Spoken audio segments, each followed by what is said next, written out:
Hello दोस्तों, कैसे हैं आप लोग। आशा करता हूँ आप सब लोग कुशल मंगल से होंगे। आज इस वीडियो में मैं आपको बताऊंगा कि आप अपना इंडिया का आयकर रिटर्न कैसे ई फाइल कर सकते हैं। अब आप सोचेंगे कि मैंने ये वीडियो क्यों बनाया। दरअसल मैं अपना इंडिया का ई रिटर्न टैक्स फाइल कर रहा था तो मुझे बहुत मुश्किलें आई। मैंने इधर उधर ढूंढा, मैंने यूट्यूब के वीडियो देखे, मैंने ब्लॉग देखा, लेकिन मेरी समझ में कुछ नहीं आया। फ्रैंकली स्पीकिंग, लोगों ने बहुत कुछ लिखा है लेकिन किसी ने भी एक सही तरीके से और सरल तरीके से बिल्कुल नहीं बताया है। तो मैं यहाँ आपको बताऊंगा कि आप कैसे अपना रिटर्न ई फाइल बहुत ही आसान और सहज तरीके से कर सकते हैं। आपको क्या चाहिए, बेसिकली आपको चाहिए एक बैंक का लॉगिन, किसी मेजर बैंक का जैसे आईसीआईसीआई या एचडीएफसी। आपको इनकम टैक्स पोर्टल में आपका एक लॉगिन होना चाहिए। अगर आपके पास आपका टीडीएस और 26 एएस फॉर्म है तो भी अच्छी बात है। अभी आप पूछेंगे कि टीडीएस और 26 एएस क्या होता है। हालांकि बहुत सारे लोगों को पता है, लेकिन सबकी जानकारी के लिए मैं बता दूं कि टीडीएस जो फॉर्म है is nothing but tax deducted at source. ये आपको बताएगा कि आपका टैक्स कितना कटा है, किस बैंक से कटा है और कितने अमाउंट में कटा है। तो टीडीएस क्या होता है कि आपका एम्प्लॉयर या हर बैंक अपना अलग अलग से देता है। और 26 एएस क्या है, कंसोलिडेटेड होता है, जिसमें कि आपका सारा कहाँ कहाँ से किस किस बैंक से सारी की सारी इंफॉर्मेशन इस 26 एएस फॉर्म से में होती है। ये टीडीएस फॉर्म आप इंडिविजुअल बैंक से ले सकते हैं और 26 एएस फॉर्म आप आयकर की साइट से डाउनलोड कर सकते हैं। चलिए नेक्स्ट स्टेप में चलते हैं और देखते हैं कि पहला कदम क्या है। अब हम पहले कदम की तरफ बढ़ते हैं तो देखते हैं कि मैंने लॉगिन किया है यहाँ आईसीआईसी बैंक में। आप देखेंगे कि आप टैक्स सेंटर में चल जाइए, किसी भी बैंक की पोर्टल की साइट में आपको बहुत सारे ऑप्शन दिखेंगे। आप अपना 26 एएस फॉर्म या टीडीएस यहाँ से डाउनलोड कर सकते हैं।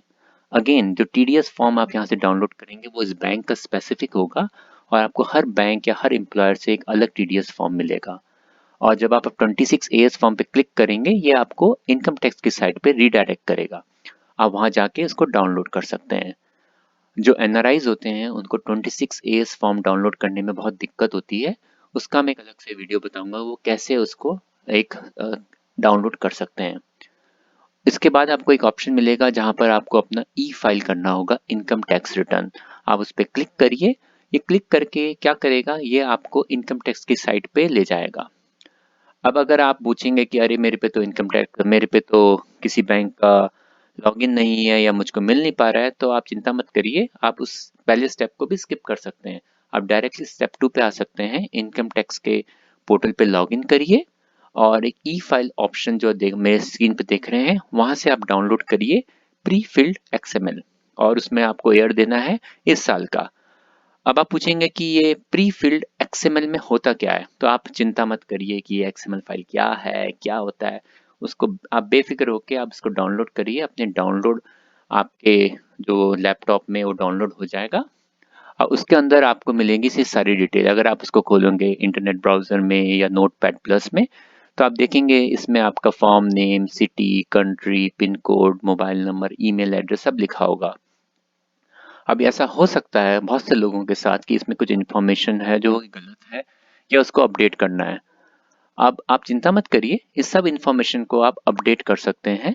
वो मैं आपको बताऊंगा आपको कैसे अपडेट करनी है। फिलहाल के लिए आप इसको डाउनलोड करिए और जो भी आपको कुछ गलती नज़र आती है अपनी नोटबुक में कहीं पर लिख लीजिए और हम देखेंगे आगे हम उसको कैसे चेंज कर सकते हैं।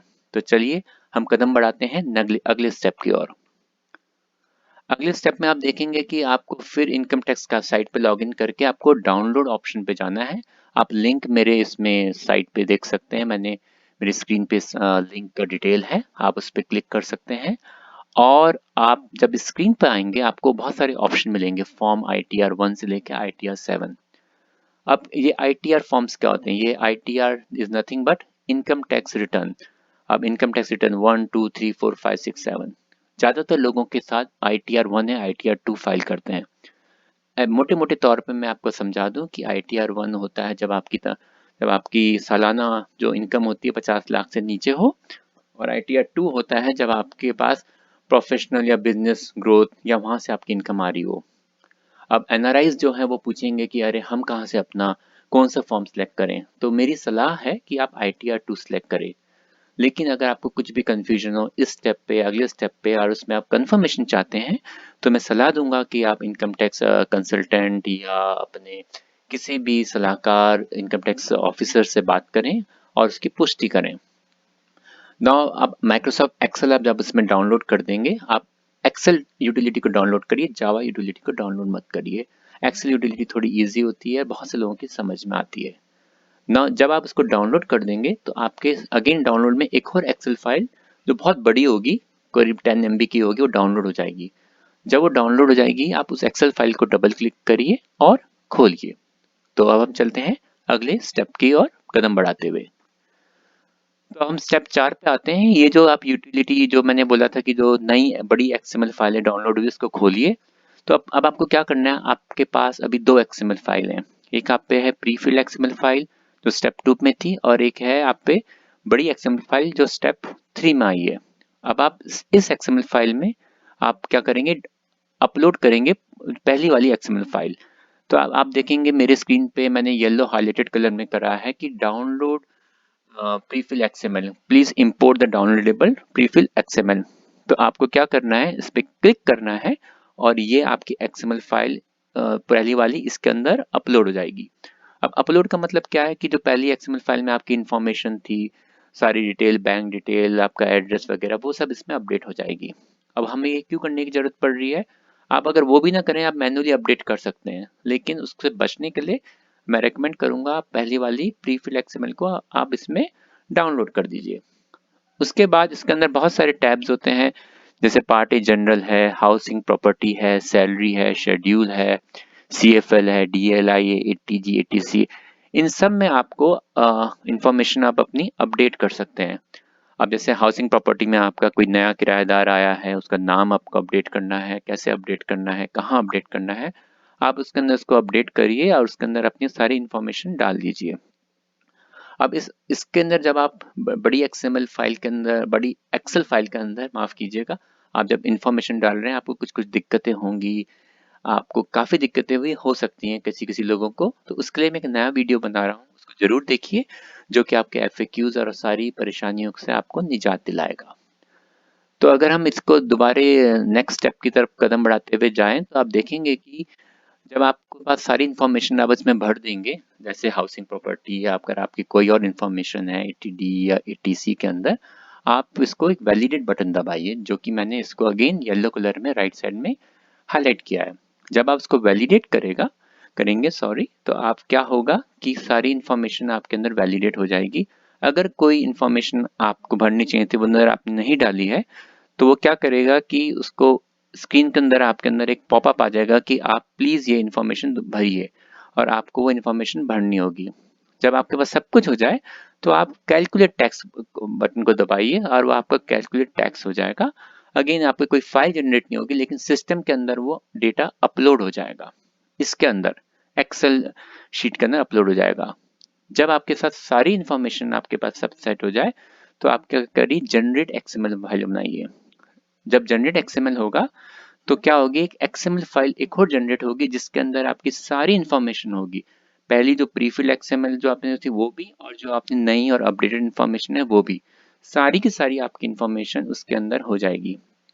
आप उस एक्सएमएल फाइल को खोल के फिर दोबारा चेक कर सकते हैं। मैं सलाह दूंगा आप चेक करिए, जैसे कि अपना bank account name, bank account number, या फोन नंबर, या ईमेल एड्रेस, क्योंकि इन्हीं सब पे आपके नोटिफिकेशन आते हैं, तो आपको जरूर वो चेक करना चाहिए। अगर हम नेक्स्ट स्टेप की तरफ जाएंगे, तो आपको लास्ट स्टेप है, बल्कि तो हमको क्या करना है, हमको फिर इनकम टैक्स साइट पे जाना है, ई फाइल करना है, असेसमेंट ईयर जो मैंने बोला 2021 सेलेक्ट करिए, अपना फॉर्म नंबर ITR2 या ITR1 जो भी एप्लीकेबल है वो करिए, फाइलिंग टाइप करिए और इसमें अपलोड XML बटन दबाइए। आपको वो XML फाइल अपलोड करनी, नई वाली, जिसके अंदर आपकी कंसोलिडेटेड है, जहाँ सारी इन्फॉर्मेशन है। उसके बाद आप आपसे अपलोड करिए, और जो आपके देखिए 3 आपके पास रेडियो बटन आएंगे, तो आपको पहला रेडियो बटन सिलेक्ट करना चाहिए अगर आप बैंक के थ्रू इनकम टैक्स की साइट पे गए हैं। अगर आप उसके थ्रू नहीं गए हैं तो आप सेकंड करिए कि मैं ई वेरीफाई लेटर करूंगा, प्लीज रिमाइंड मी, तो आप वो भी कर सकते हैं। जैसे मैंने पहले कहा था कि जो पहला स्टेप बैंक की साइट के थ्रू इनकम टैक्स की साइट में जाना, वो एक ऑप्शनल है, लेकिन वो रिकमेंडेड ऑप्शन है। जब आपका सब कुछ ये हो जाए तो आप इसको सबमिट करिए, और देखिए आपका रिटर्न सबमिट हो चुका है। आपका रिटर्न सबमिट हो जाएगा, आपके पास ट्रांजैक्शन आईडी आ जाएगी, आप इस पेज का प्रिंट लीजिए और आपके पास ईमेल आईडी भी आ जाएगी। सबसे बड़ा इसका एडवांटेज ये है कि आपको एक्नॉलेजमेंट आपको दोबारा बैंगलोर ऑफिस को नहीं भेजना है या किसी भी हेडक्वार्टर इनकम टैक्स ऑफिस को नहीं भेजना है। तो इस तरीके से आप अपना सिंपल इंडियन आयकर रिटर्न ई फाइल कर सकते हैं। और जैसे मैंने पहले कहा, आपको कुछ दिक्कतें होंगी, आप मुझको कमेंट में पूछ सकते हैं या मेरे और वीडियोस को रेफर कर सकते हैं। और आशा करता हूँ कि आप लोगों को मेरा ये सिंपल स्टेप्स वीडियो पसंद आया होगा। अगर आपको कुछ पसंद आता है प्लीज़ लाइक और सब्सक्राइब करिए। और जहाँ भी आप हो, आप सही रहिए, खुश रहिए और अपना इनकम टैक्स रिटर्न समय पर फाइल करते रहिए। ओके, धन्यवाद। Bye, take care.